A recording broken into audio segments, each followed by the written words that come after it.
보라라는 말씀 제목으로 말씀을 전하겠습니다.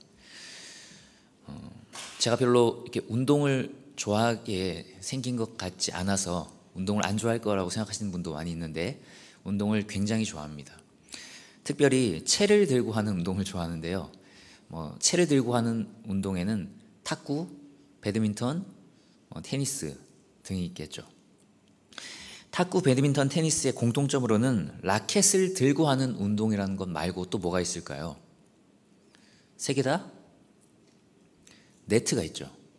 네트가 있습니다.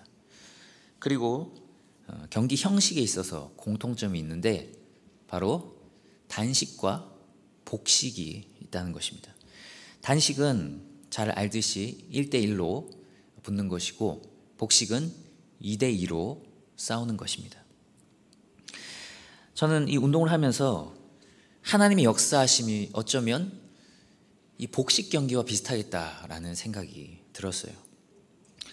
성경을 보면 대부분 하나님이 어떤 역사를 이루실 때 사람을 통해서 이루시지 직접 이루시는 경우는 거의 없습니다.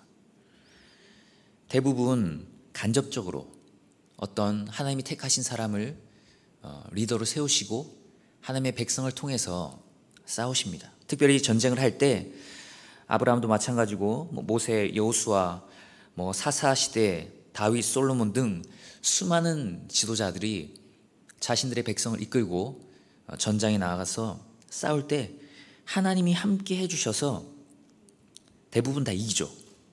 대부분 다 이깁니다. 그러나 하나님이 함께 해주시긴 하지만 백성들이 직접 나가서 싸워야 했습니다.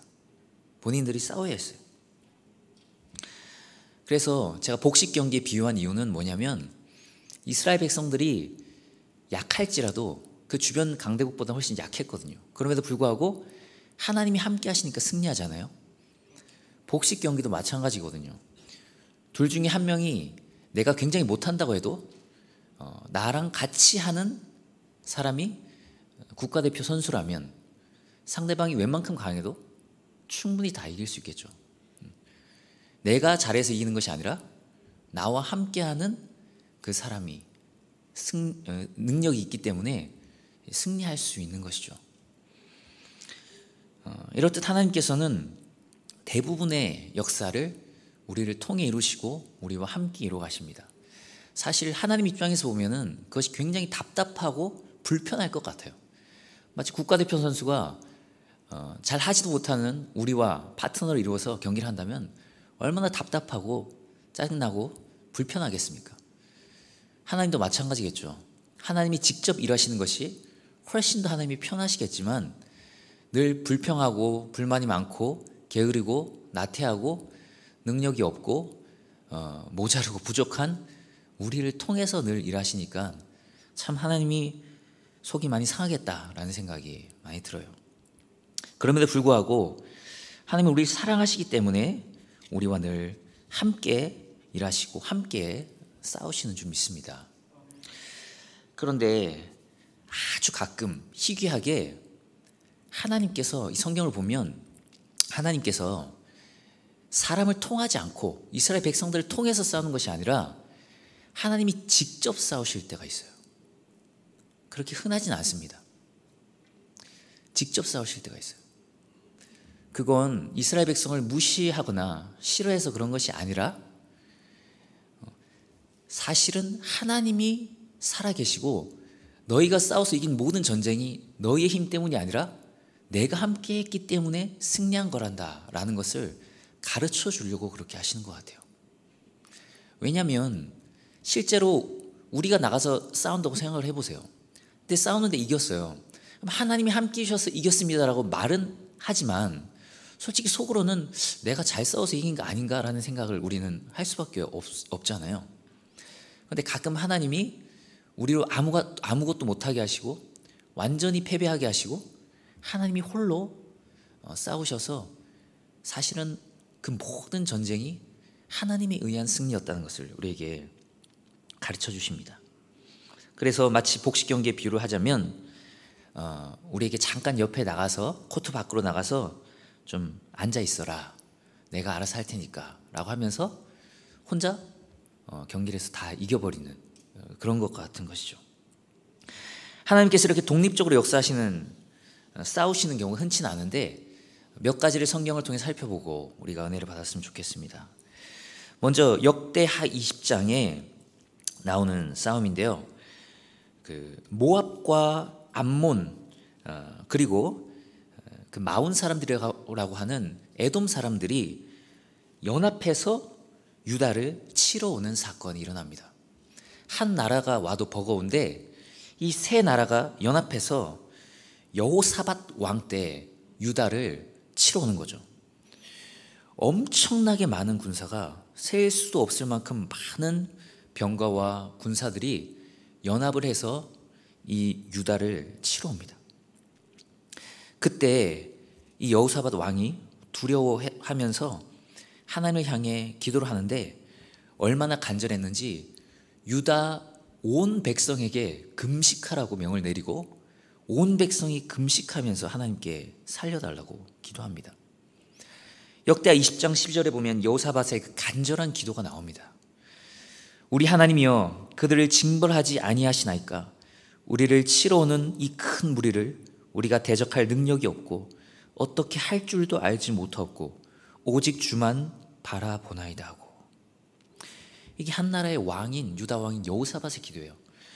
어떻게 할 줄 몰라서 주만 바라보고 있는 이 모습, 마치 어린 아이가 자기를 괴롭히는 자기보다 훨씬 더 힘이 센 그런 주변 친구나 주변 형들에게 당할 때 부모님만 이렇게 둥그러니 바라보듯이 난 아무것도 할 수가 없는데 어떻게 좀 해주세요라고 하면서 부모님을 쳐다보듯이 하나님을 바라보고 있어요. 이 엄청난 연합군 앞에서 도저히 인간적으로 아무것도 할 수 없는 무력한 자신을 발견했고 자신의 나라의 능력을 보았기 때문이죠. 아무것도 할 수 없는 그 무능을 보았기 때문입니다. 그래서 이스라엘 백성들, 유다 백성들은 할 수 있는 게 없으니까 금식하고 하나님 앞에 나와 기도합니다. 그렇게 간절히 기도할 때 하나님께서 야하시엘이라는 레위 그 선지자를 통해서 응답을 하시는데요. 하나님이 이렇게 응답을 하세요. 대하 20장 17절 말씀입니다. 우리 다 같이 한번 읽어볼까요? 시작.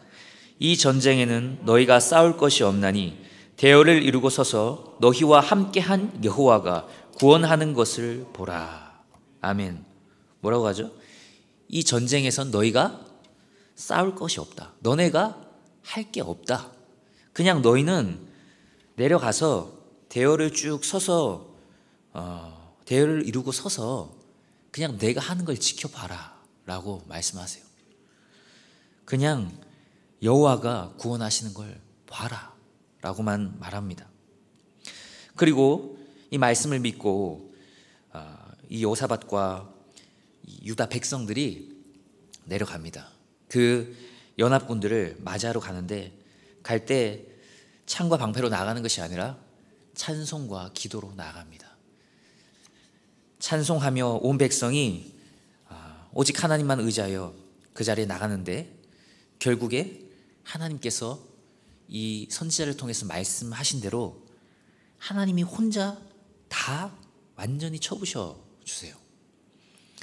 그 암몬과 모압과 그 세일산 에돔 자손들, 그 3개국의 연합군, 그 많은 연합군을 하나님이 치시는데 23절을 보면 세일 주민들 멸한 후에는 그들이 서로 쳐 죽였더라 라는 말까지 나옵니다. 무슨 말이냐면 하나님이 서로 쳐 죽이게 만드세요. 이렇게 그 안에서 혼란이 일어나게 만드신 다음에 서로 연합을 형성했던 사람들끼리 서로 등을 돌리고 서로가 적이라고 생각하게 만들고 서로 싸우다가 완전히 한 사람도 남기지 않고 자기들끼리 다 자멸하게 만들어 버립니다. 하나님께서 완전히 다 하신 거죠. 이스라엘 백성은 찬양하고 기도한 것밖에 없습니다. 또 한 번의 사례가 있습니다. 역대하 32장에 나오는데요. 히스기야 왕이 유다를 통치하던 시기였습니다. 히스기야 왕은 하나님의 마음에 합한 몇 안 되는 왕 중에 하나였죠. 이 히스기야 왕이 통치하던 시절에 아수르라는 제국이 이 유다를 치러 옵니다. 이때는 이 아수르라는 제국이 북이스라엘을 이 히스기야 시대에 완전히 멸망시키잖아요. 이 아수르 혹은 우리가 일반적으로 아시리아라고 부르는 이 제국은 하나의 나라 정도가 아니고 큰 제국을 이룬 바벨론이나 로마, 그리스 같은 제국이었습니다. 제국. 그 당시 전 세계 패권을 잡고 있던 세계 최강대국이자 제국이었습니다. 이 아수르는 얼마나 잔인하기로 소문났냐면 너무 잔인한 짓을 많이 해서 그 끔찍한 것을 다 말로 표현할 수가 없을 정도였다고 합니다. 아기들이나 이렇게 패전국의 사람들을 꼬챙이에 꽂아서 가로수처럼 사람들이 다니는 길에다가 꽂아놨다 그래요. 그래서 그걸 보면서 공포심과 두려움을 갖게 하고 감히 아수르라는 대제국에 아예 대항할 마음을 조금도 먹지 못하도록 원천 봉쇄하도록 만든 거죠. 그의 공포 통치 아래 모든 나라가 다 무릎을 꿇었습니다. 그런 세계 최강대국 아수르, 그리고 그 나라의 산헤립이라는 이 왕이 유다를 치러 내려옵니다. 그러니까 히스기야가 얼마나 떨렸겠습니까? 지금으로 따지면은 미국이 우리나라를 치러 오는 거예요. 전력을 다해서 치러 오는 거죠. 이 산헤립이, 이 아수르가 점점 다가옵니다. 백성들은 동요합니다. 가까이 와서 성을 에워쌉니다. 얼마나 떨렸겠어요. 이제 어쩌면 죽기 직전의 상황까지 온 거예요. 그럴 때 이 히스기야 왕이 믿음으로 백성들에게 선포합니다. 너희는 마음을 강하게 하며 담대히 하고 아수르 왕과 그를 따르는 온 무리로 말미암아 두려워하지 말며 놀라지 말라. 우리와 함께 하신 이가 그와 함께하는 자보다 크니. 우리와 함께하는 이가 저들과 함께하는 자보다 크다. 이 히스기야는 믿음이 있었던 것 같아요. 우리 눈에 보이는 아수르와 이 사네립 왕은 엄청나게 거대한 세계 최강 대국인데, 제국인데 대부분의 사람들의 눈에는 그것밖에 안 보이지만 히스기야의 눈에는 보이지 않는, 그들보다 더 큰 하나님을 본 거죠. 그리고 역대하 32장 8절에 이렇게 말합니다. 그와 함께하는 자는 육신의 팔이요 우리와 함께하시는 이는 우리의 하나님 여호와시라. 반드시 우리를 도우시고 우리를 대신하여 싸우시리라 하며 백성 유다 왕 히스기야의 말로 말미암아 안심하니라. 이 믿음 있는 한 명의 리더십, 이 왕의 말을 통해 백성이 안심합니다. 하나님이 우리를 대신하여 싸우실 것이다. 믿음의 고백이죠.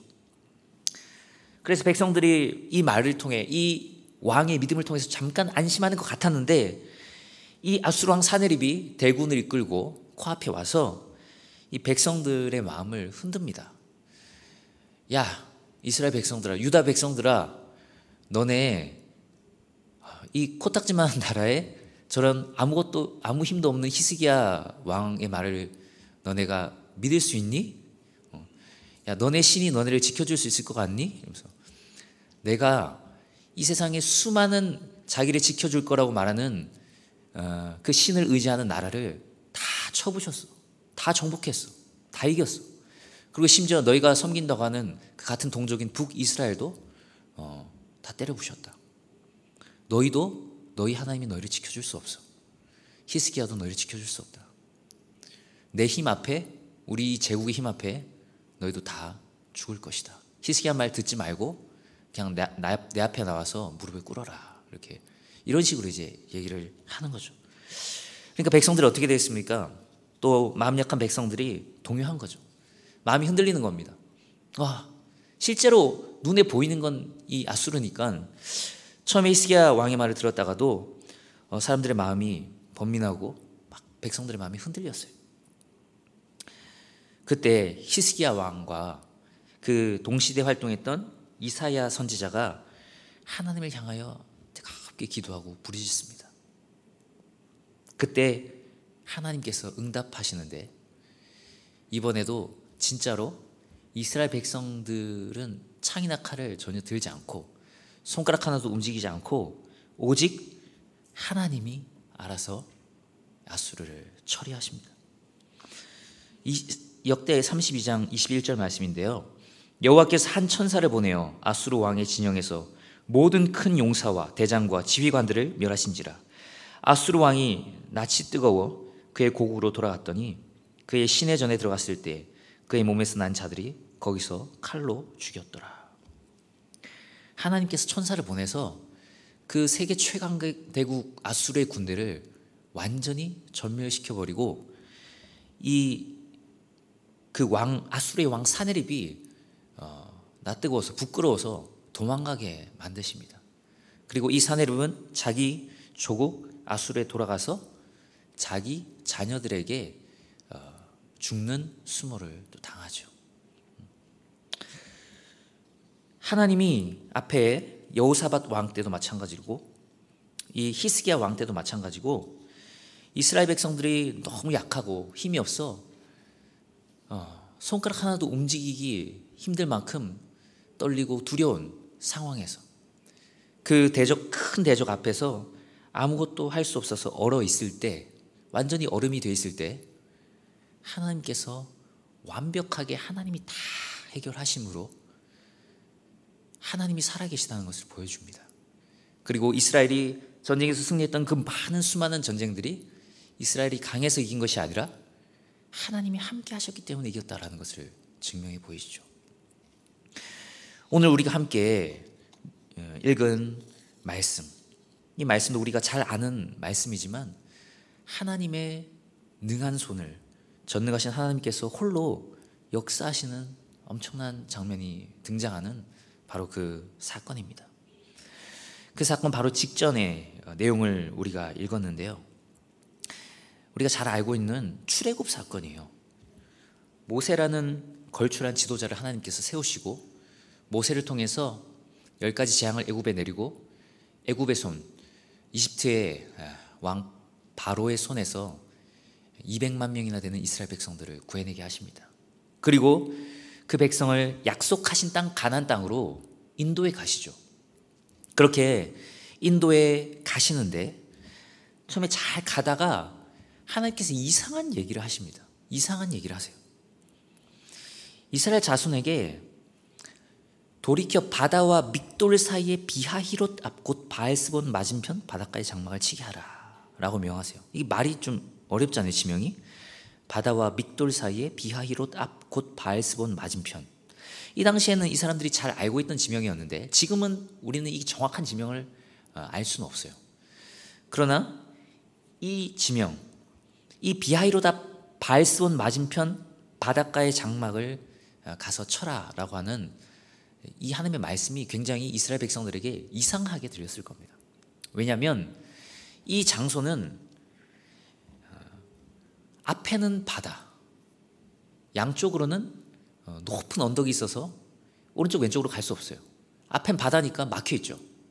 그럼 유일하게 길이 한쪽이 있는데 그 길로 만약에 적들이 쳐들어온다면 완전히 사면초가가 돼서 바다에 다 수장되든지 그 자리에서 칼로 죽든지 죽을 수밖에 없는 딱 이스라엘 백성을 치기 좋은 그런 막기 제일 좋은 자리에 하나님이 가라고 하시니까 이스라엘 백성들은 이상하게 생각할 수밖에 없죠.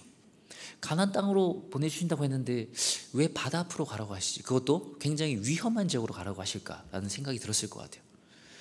그런 하나님께서 모세에게 내가 애굽 백성을 통해서 영광을 받을 것이라는 이야기만 해주시고 가라고 하십니다. 모세는 순종하여 이스라엘 백성을 이끌고 바로 하나님께서 일러주신 그 홍해 바다 앞으로 가서 장막을 치게 됩니다. 그때 우려했던 것과 일치하게 이 애굽의 대군대가, 이 마음을 바꾼 파라오의 군대가 총동원해서 총력을 다해서 이스라엘 백성들을 치러 옵니다.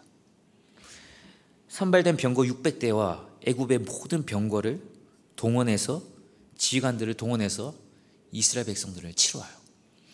이 당시는 세계 최강대국이 애굽이었어요. 이집트의 바로, 우리가 파라오라고 하는 이 바로는 신적인 존재로 취향을 받았을 정도로 굉장히 높은 사람이었고, 이 애굽은 세계 최강대국이었으니까 이들의 무기와 군사력은 상상을 초월했겠죠. 반면 이스라엘 백성들은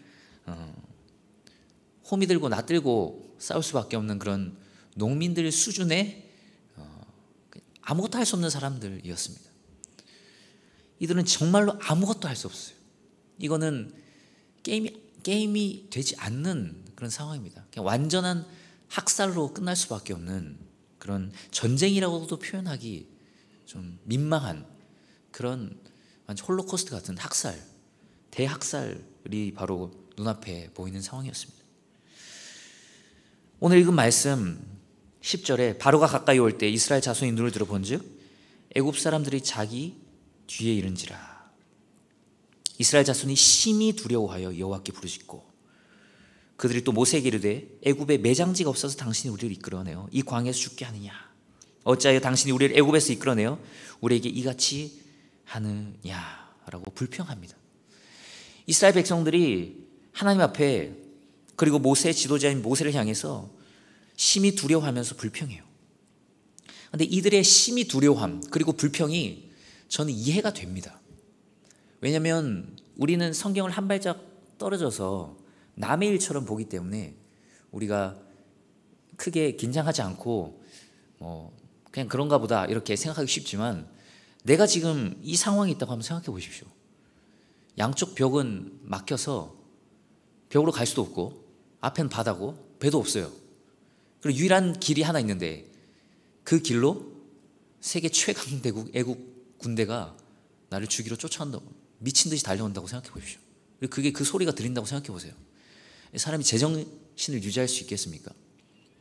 완전히 이스라엘 백성들이 정말 두려워하고 하나님과 모세를 원망하는 것, 어쩌면 굉장히 현실적인 원망이고 이성적이고 합리적인 불평이었다는 생각이 들어요. 그리고 저를 포함해서 여기 있는 대다수의 우리 성도님들도 그 상황이 되면 하나님을 원망하고 모세를 원망하지 않겠습니까? 이들의 불평이, 이들의 불만이 현실적이고 이성적이었고 합리적이었고, 이들은 똑똑한 판단을 했지만 이들에게 없는 것이 하나 있었습니다. 없는 것 뭐죠? 바로 신앙이 없었어요. 신앙. 하나님을 믿는 신앙이 없었죠. 다른 건 다 가지고 있었지만 신앙이 없었습니다. 그동안 하나님이 함께 해주시고 10가지 재앙을 통해서 대적을 물리치고 이스라엘 백성을 구속해 주셨다는 것, 이 홍해까지 오는 동안 하나님께서 인도해 오셨다는 것을 잊어버렸어요.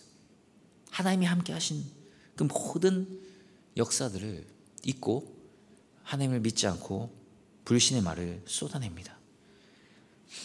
애굽에 매장지가 없어서 여기 와서 우리 다 죽게 하냐. 차라리 애굽에서 우리가 애굽 사람들을 섬길 때가 여기서 죽는 것보다 훨씬 더 좋았다 라고 하면서 비꼬듯 모세를 향해, 하나님을 향해 불평을 내놓습니다. 이들의 불평과 아주 대조적인 고백을 한 믿음의 사람이 있는데 바로 다니엘과 세 친구들입니다. 다니엘 3장 16에서 18절을 보면 이 사드락 메삭과 아벳느고 이야기가 나오는데요. 느부갓네살 왕이 만든 신상 앞에 절하라고 할 때 절대 내가 믿는 하나님 이외에, 여호와 하나님 이외에 절할 수 없다라고 해서 이 느부갓네살이 한 번 더 회유하는데 이들이 끝까지 거부하잖아요. 그때 참 이들이 한 말이 우리의 가슴에 남죠. 그렇게 하지 아니하실지라도 왕이여, 우리가 왕의 신들을 섬기지도 아니하고 왕이 세우신 금신상에게 절하지도 아니할 줄을 아옵소서. 왕이시여, 하나님이 우리를 불타는 풀무불에서 건져내시겠지만 그리하지 아니하실지라도 저는 신상에 절할 수 없습니다. 다니엘도 다니엘을 고발하는 자들이 다니엘을 죽이려고 기도 못하게 하고 다른 신에게 기도 못하게 하고 기도하는 자는 사자굴에 집어넣을 그 조서를 만들게 하잖아요. 왕을 꼬드겨가지고. 그때도 다니엘이 그걸 알고도 동일하게 똑같이 늘 하던 대로 하루 3번씩 무릎 꿇고 하나님 앞에 기도하며 감사했지 않습니까? 이들은 비록 우리가 순교할지라도 저는 끝까지 하나님을 믿겠습니다, 하나님을 신뢰하겠습니다라고 고백한 데 반해 지금 오늘 읽은 본문의 이스라엘 백성들은 아예 그리 아니하실지라도는 고사하고 아예 하나님이 함께 하실 것이라는 것조차 신뢰하지 않습니다. 그리고 불평하는 그들, 그때 모세가 하나님께 기도합니다. 그리고 모세는 이스라엘 백성들을 향해 이렇게 말해줍니다. 우리 14장 13절과 14절인데요. 우리 한번 다 같이 읽겠습니다. 시작. 모세가 백성에게 이르되 너희는 두려워하지 말고 가만히 서서 여호와께서 오늘 너희를 위하여 행하시는 구원을 보라. 너희가 오늘 본 애굽 사람을 영원히 다시 보지 아니하리라. 여호와께서 너희를 위하여 싸우시리니 너희는 가만히 있을지니라. 아멘. 어디서 들어본 것 같지 않습니까? 아까 얘기했던 여호사밧 왕 때 그리고 히스기야 왕 시절에도 하나님이 비슷한 말씀을 하시죠. 가만히 서서 여호와께서 오늘 너희를 위하여 행하시는 구원을 보라. 너희가 지금 보고 있는 애굽 사람을 영원히 다시 보지 아니할 것이다. 여호와께서 너희를 위하여 싸울 것이니 너희는 가만히 있을지어다. 너희가 할 것이 없다는 거예요. 너희가 할 수도 없거니와 할 것이 없다. 하나님께서 다 할 것이다. 그리고 결국 우리가 잘 알고 있듯이 하나님께서는 사람들이 상상할 수 없는 방법으로 그들을 구출해 내십니다. 모세를 통해 바다를 가르시죠. 홍해를 가르시고 거기를 지나가게 하십니다. 그리고 이스라엘 백성들이 홍해에서 다 빠져나왔을 때 추격하는 애국 군대가 홍해 한가운데 들어가 있을 때 하나님은 다시 바닷물을 덮어버리셔서 애국 군대가 실제로 모세 말대로 영원히 이스라엘 백성들이 애국 군대를 다시 볼 수 없게 만드세요. 그리고 이스라엘 백성들은 너무나도 기쁜 나머지 하나님을 향해 뜨겁게 찬양을 합니다. 하나님께서 하시는 거죠. 제가 신학교 때 구약 수업을 들을 때 박철현 교수님이라는 구약 교수님이 하신 말씀이 기억이 나요. 성경은 기적을 남발하지 않는다. 성경은 기적을 남발하지 않는다. 우리 성경에 기적이 많이 나올 것 같잖아요.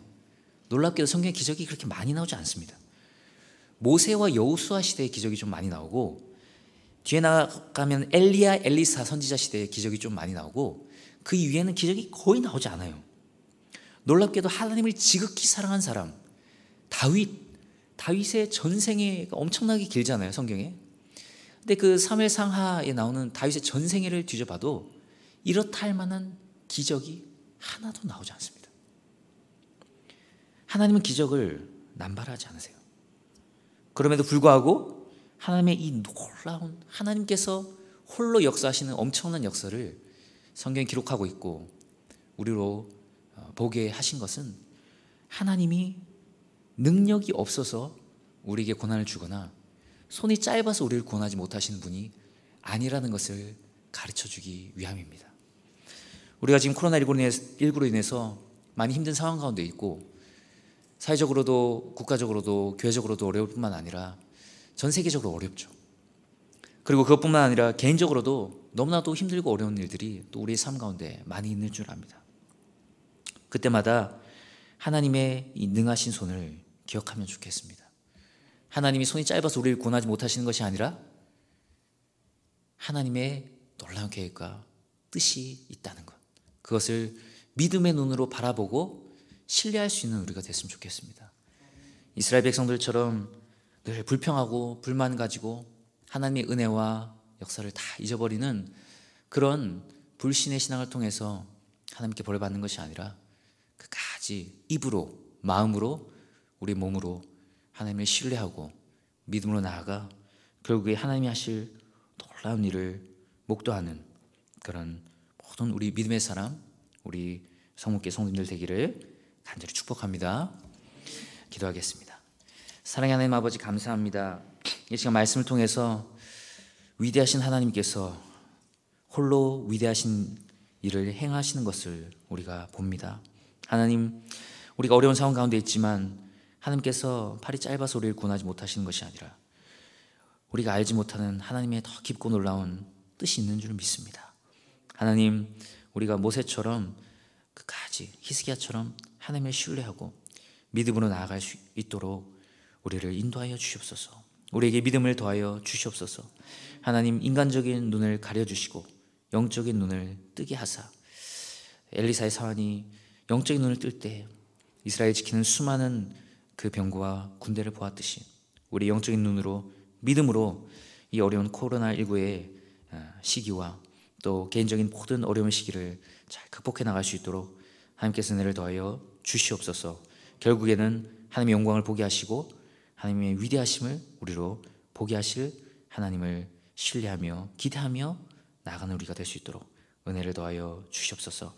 감사드리며 예수 그리스도의 이름으로 간절히 기도합나이다. 아멘.